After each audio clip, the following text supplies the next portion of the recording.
Hello and welcome back to the Right Within podcast. I'm your host, Michaela, the Conscious Queen, and in today's episode, we're going to be talking about sacred sex. Yes, we're going to be talking about the significance of having more spiritual, more deeper and loving sex, right?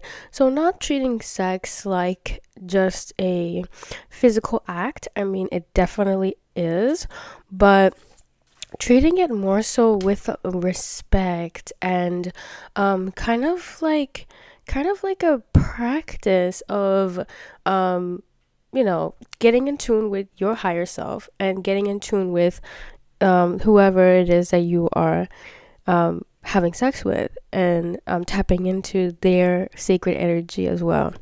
So first I want to talk about sexual energy, because I feel like it's like so important and it's so potent as well in both men and women. Like, I've heard about things like semen retention, right? Like a man holding his seed in. Yeah, a lot of these things have to do with the power of sexual energy. So I just want to say that sexual energy is creative energy. If we look at the chakra system, the 7 chakras, your sexual energy is your sacral chakra. It's orange, and it's your creative energy.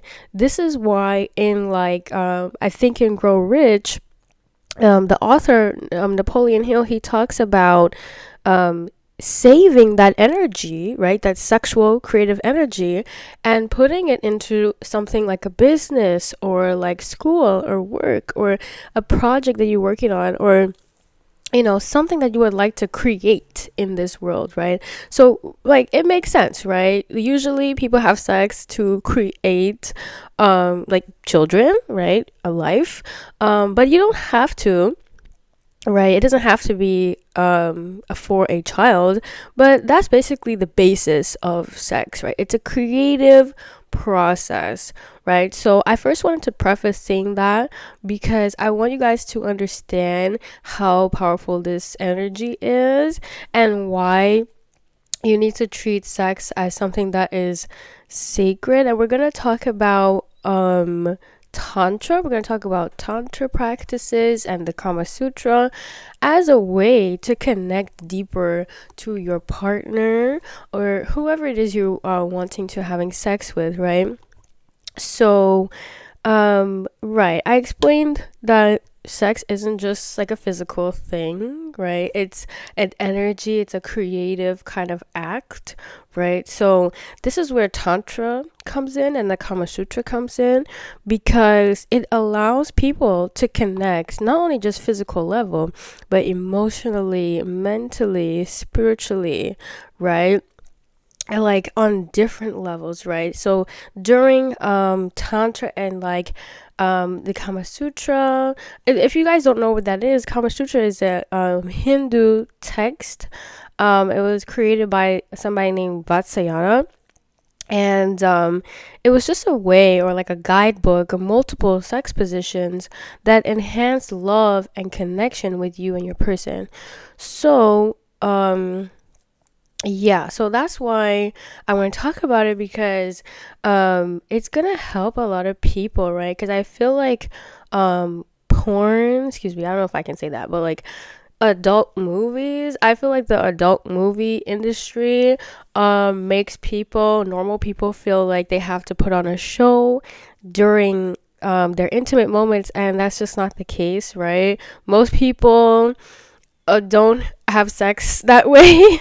So this is why I want to talk about tantra, because it can be more fulfilling. It can help you fulfill yourself and your person, right? So I would say the two biggest components of tantra and the Kama Sutra is meditation and yoga. So Yeah, so if you meditate and you do yoga already, this is just gonna be like, oh, okay, sure. But when you incorporate it into your sex, right, it's gonna be like next level, like mind blowing, because it takes it's like a pleasurable thing, right? But it's also like a spiritual thing as well.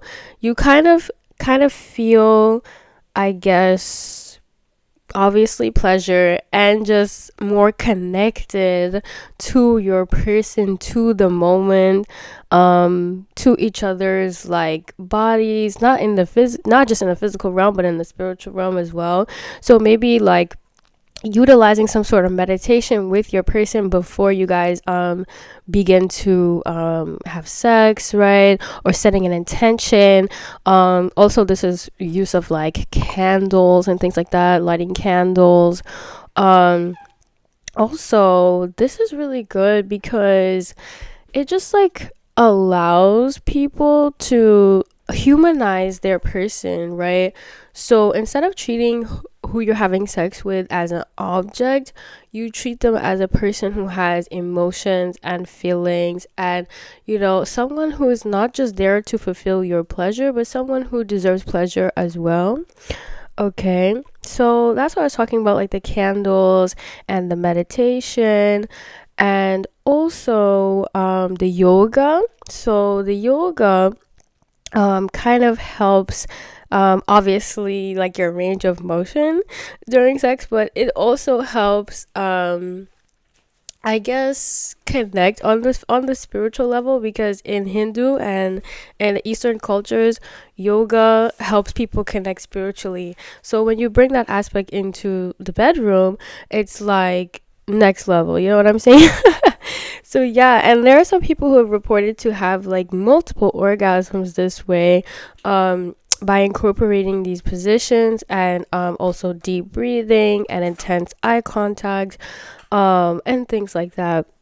And so, yeah, I feel like sacred sex is so important because it validates us as human beings. At the core of who we are, we all want love, we all want to be seen, we all want to be appreciated, right?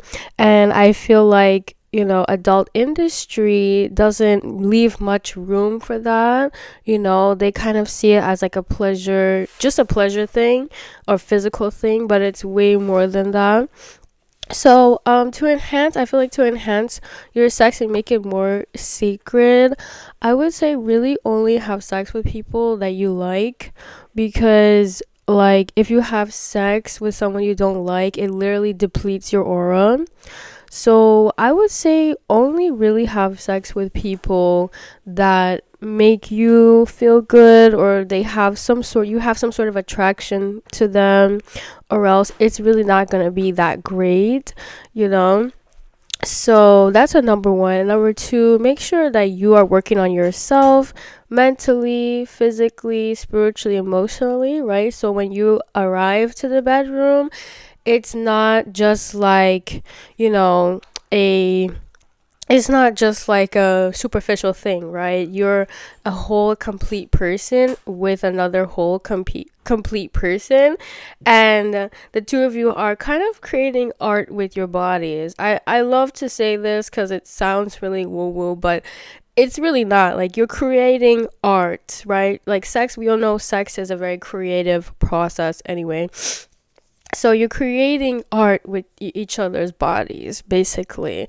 Okay, so this is why it's important to save your sexual energy, okay? Not just for your person, but for like your work as well. Like, I did touch on that a little bit earlier with the sexual transmutation, right? So this actually makes your sex better, because you're not just like spilling out your energy all over the place, right? you know, like, because when you do arrive, it's like I said earlier, when you do arrive to the bedroom after saving all your energy, it's kind of like you have these like kind of mind-blowing, very multiple orgasmic experiences, because you save you saved all that sexual energy, right? Or you didn't use it for things that you didn't want to do, right? So that's really important. Just allowing yourself to be, right? This is specifically for women. I think I'm talking to the women here. I'm talking to the guys too, but um you know, I feel like when you use these practices like meditation, yoga, deep breathing, the eye contact, all these things, it allows you to get out of your mind, right? Which is what we want, right? We don't want to be stuck in our minds and feel insecure during sex. Like there's so many women I've spoken to that say that they don't have orgasms and they don't like sex, and it's just like really sad to me because I feel like everybody should enjoy their sexual time. And so this is why I'm making this podcast, because I really think that like we have to remove the performance aspect out of it, because sex is not about performing. Okay, even if you do it, like even if you are a performer, it's really not about that. It's really about validating yourself and validating someone else, right? And seeing them as a soul, right? A spirit who has agreed to be intimate, right?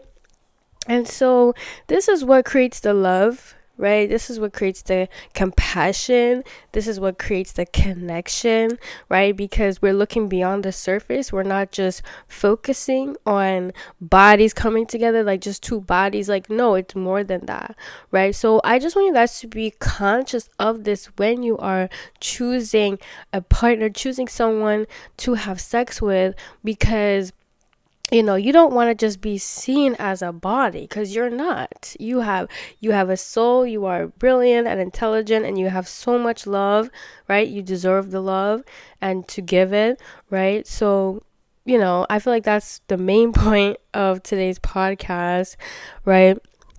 And so, when we include these things, we kind of feel more more human, more connected to our partner.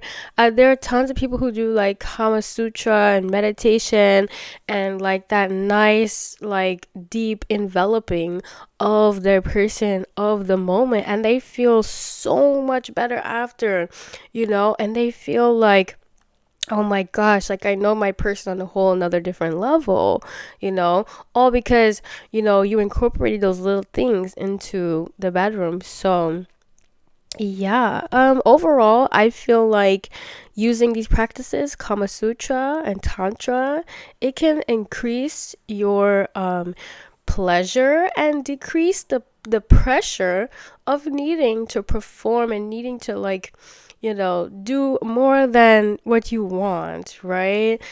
Or not more than what you want, I should say. Do something that like is uncomfortable, right? Sex is a pleasurable and very comfortable experience.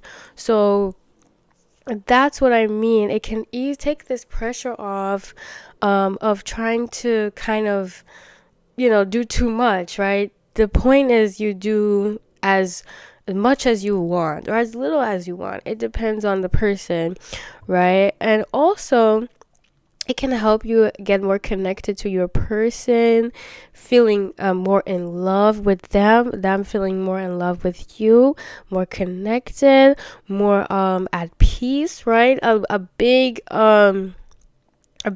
side effect, I should say, of like tantric sex and the Kama Sutra is like partners, people feeling at peace, right? People feeling really like good within themselves, within their bodies and their spirits, right? So that's also a good side effect.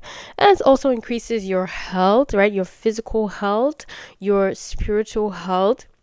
It can encourage multiple orgasms. So a lot of time, around the adult movies, it's centered like, just the man has his orgasm, has his climax, and it's not really centered around the woman's climax, but this can go for both men and women. When you incorporate tantra and kama sutra, the woman could have multiple orgasms, and so can the man, right? So that's basically like what I'm that's basically what I'm trying to get across, is that it's really powerful stuff, and it increases your health, right? It decreases your stress, and overall enhancing like your sex life and making it more special, making it more good for you and healthy, right? Avoiding toxic sexual experiences, right? And really gravitating towards that love and connection that you desire. Okay, so that was today's podcast. I am so happy I did that. Okay, and next podcast we're going to be talking about projection. Yeah, we're going to be talking about projection. We're going to be talking about how people project, right? What does it mean? And how we can take it less personal when people project, and how we can be aware of when we are projecting onto people. So that's next week's episode. Tune in and stay right within.